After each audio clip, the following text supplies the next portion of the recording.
Hi, I'm Bianca, and I'm 30 years old. It's been a while since this happened, but I want to talk about it while the details are still fresh. Let me start from the beginning. The first person I want to introduce is my husband, Matt. We met back in high school. I was a shy kid with a lot of anxiety and had trouble making friends, but for some reason, Matt liked me. We were paired as lab partners in chemistry and started talking. It took a long time for me to open up to Matt, but when I did, he asked me out on a date. Matt was one of the most attractive guys at our school, athletic and smart, so of course I said yes. Our one date turned into many, and the more time I spent with him, the more comfortable I felt. I loved that I could finally express myself around someone. Matt was caring and understanding, never pushing me to do anything that made me uncomfortable. I felt like I had hit the jackpot with him. Now let me introduce you to my mother-in-law, Olivia. She had a tough life. Her husband died when Matt and his brother were very young, so she had to raise them on her own. I always admired how she managed to do that, but she was extremely overprotective, especially of Matt. I realized this when Matt first brought me over to meet his family. Olivia's face twisted into an ugly expression as soon as she saw me, which made me shrink back into myself. From then on, she seemed to have a vendetta against me, always taking the opportunity to say something negative. At first, I tried to ignore it, but it started to get to me because it happened every time I saw her. So I talked to Matt about it. Olivia only spoke that way to me when Matt wasn't around. The next time we were at dinner with his mom, she made a rude comment about my appearance just as Matt was leaving the room. He walked back in and confronted her. "Mom, you can't say things like that." "What are you talking about?" she replied. "Don't play dumb. Both you and I know that you just said something really rude about Bianca's appearance. It was just a little joke, right, Bianca?" "No, it's not a joke," Matt said. "I know you've been doing this for a while. Do you even know how much effort she puts in to impress you, even though you treat her like crap?" "Oh please, there's no need to make a big deal out of nothing. Apologize to her, or I'm leaving and won't contact you again." "Fine, sorry for saying that, Bianca," she said, but I knew Olivia wasn't serious about her apology. But it felt amazing that Matt stood up for me. I was grateful that he had my back no matter what. Even though Olivia continued to behave the same way for years, it became easier to bear knowing that Matt supported me. The next person I'll introduce you to is Trent, Matt's younger brother. Trent was the only other person who made an effort to talk to me. He took an interest in getting to know me, and because he was Matt's family, it was a lot easier to be comfortable around him. We happened to share many interests and got along really well. Matt was really happy that I connected with at least one of his family members. For the longest time, I thought I had made a special friend in Trent, but as I tell you more about the events, you'll see just how wrong I was. The last person I want to introduce is Rachel, Trent's wife, and my sister-in-law. Rachel was the type of person who would bend over backwards to please someone, no matter if they were right or wrong. When she met Olivia for the first time, they got to talking, and Rachel pretty much agreed with every negative view Olivia had about me. Before long, Rachel became Olivia's partner in everything they did against me. That really hurt. Rachel didn't even know me and never made an effort to get to know me, but she disliked me simply because Olivia did. Over time, I learned to let go of it. Matt and I decided to get married once we were both financially stable. That took about 3 years after graduating college. Once we had well-paying jobs and were able to purchase a house, we decided to tie the knot. Of course, Olivia was not happy about that. She tried to sabotage our relationship in many ways while we were engaged. For example, she tried to convince Matt that he was settling for me without ever dating anyone else, and even tried to set him up on dates with other women. Matt flatly disagreed with her. That one really hurt. I knew Olivia didn't like me, but to actively try to make her son cheat on me was deeply wrong. Matt spent days reassuring me that he would never cheat and would never listen to anything his mother said about me. I knew he wouldn't, but just the fact that Olivia was trying to get him to hurt. At our wedding, Olivia pulled another stunt to disrupt the good mood. When it was her turn to make a toast, she began talking about how her son was marrying a woman she disapproved of and genuinely hoped he would come to his senses soon and leave me. I cried, obviously, but Matt was furious. He had Olivia kicked out, and for the rest of the night, he never left my side. That incident led us to cut off contact with Olivia. We didn't speak to her except during the holidays for the next 2 years. We only saw her at Trent's wedding. We tried our best to avoid her because we were happy for Trent and wanted to celebrate his big day. Somehow, Olivia managed to corner us and asked to talk. Matt didn't want to give her a chance, but I asked him to let her speak. After all, we could hear her out without accepting what she said. "Look, I just wanted to say that I'm really sorry for everything I said that day at your wedding," Olivia began. Matt responded, "If you were really sorry, you would have come to our place and apologized. You had 2 years to do it, but you never did."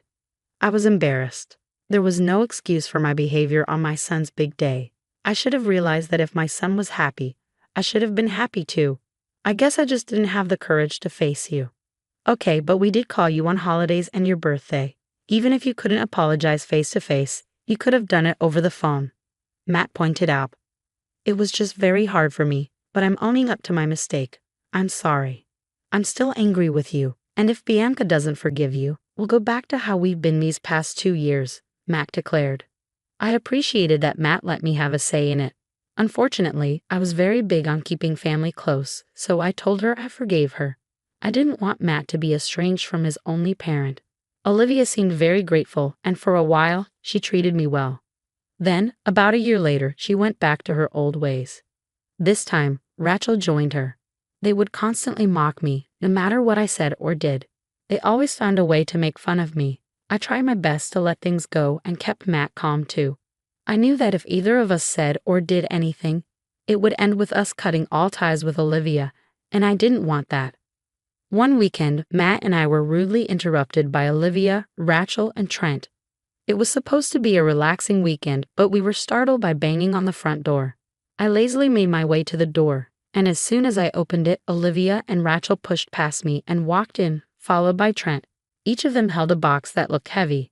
As Matt walked over to the living room, I could see he was just as confused as I was. "What's going on? What are you guys holding?" he asked. "This right here is proof," Olivia declared. "Proof of what?" Matt asked. "Of Bianca having an affair," Olivia said. "Excuse me? What makes you think I've been having an affair?" I asked, shocked. "I always knew there was something wrong with you, and I wasn't alone." Rachel felt the same way too. "I mean, at every family gathering, you suddenly had work. Once or twice, it's fine, but every single time? That's suspicious," Olivia accused. "It's not suspicious.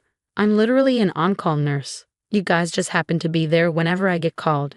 And I get called in other times too," I explained. "Wow, you're bold. You're lying right to our faces when we have proof," Rachel interjected. "Matt, I swear I haven't ever cheated on you.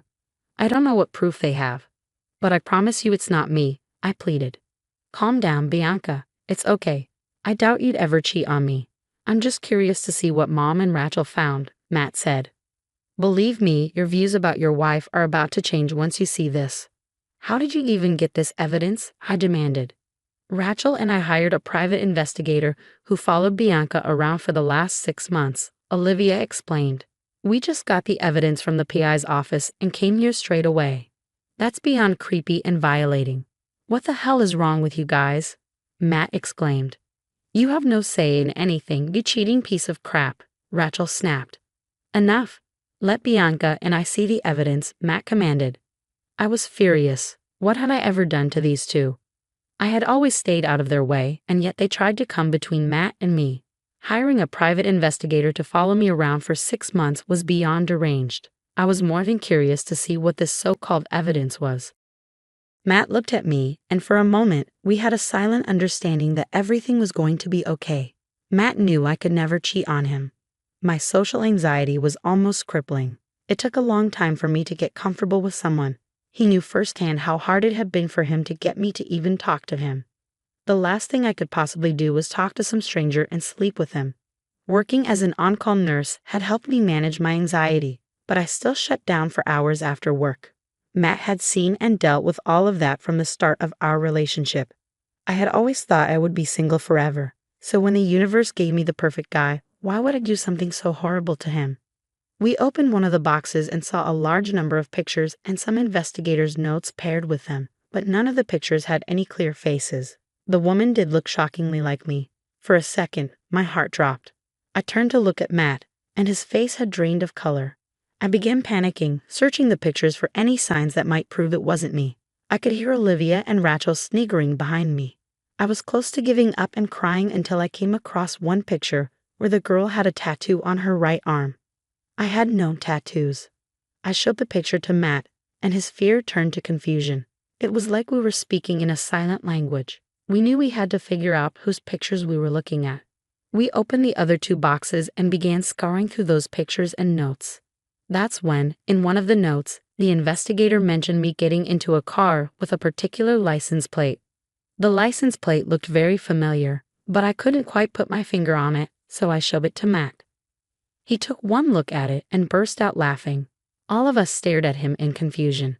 Matt then leaned down to my ear and whispered whose car it was. I was so shocked that I couldn't help but burst out laughing too. Olivia, Rachel, and Trent looked very confused now, waiting for either Matt or me to explain what we were laughing about. But that never happened because Matt and I kept going through the pictures, lacking even more. Olivia and Rachel were visibly irritated and spoke up. "What's going on? Why are you guys laughing at the proof of Bianca cheating?" "Yeah, are you one of those couples that don't mind a third person?" Rachel added snidely.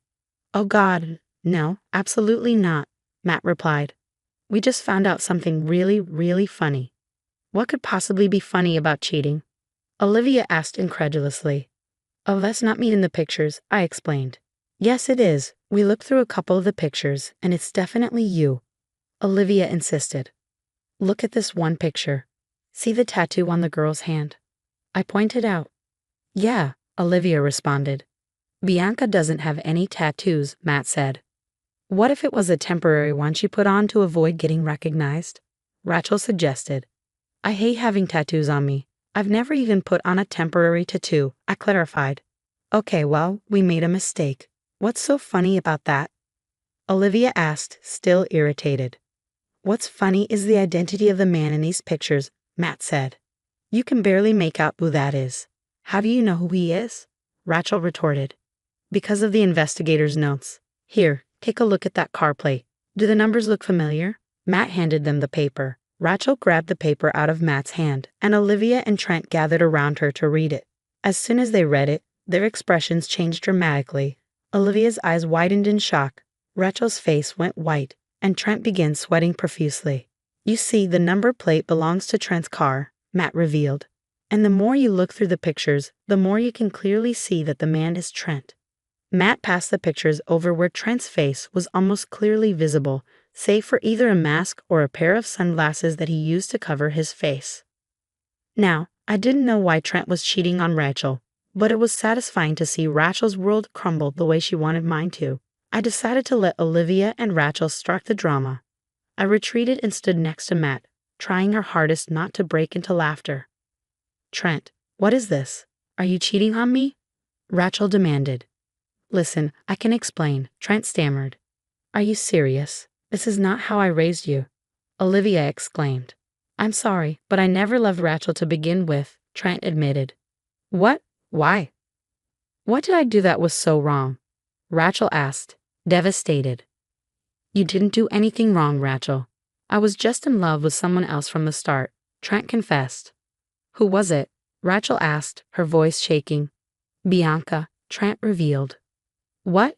Excuse me? What the hell is wrong with you?" Matt exploded. "Man, really? You were in love with Bianca?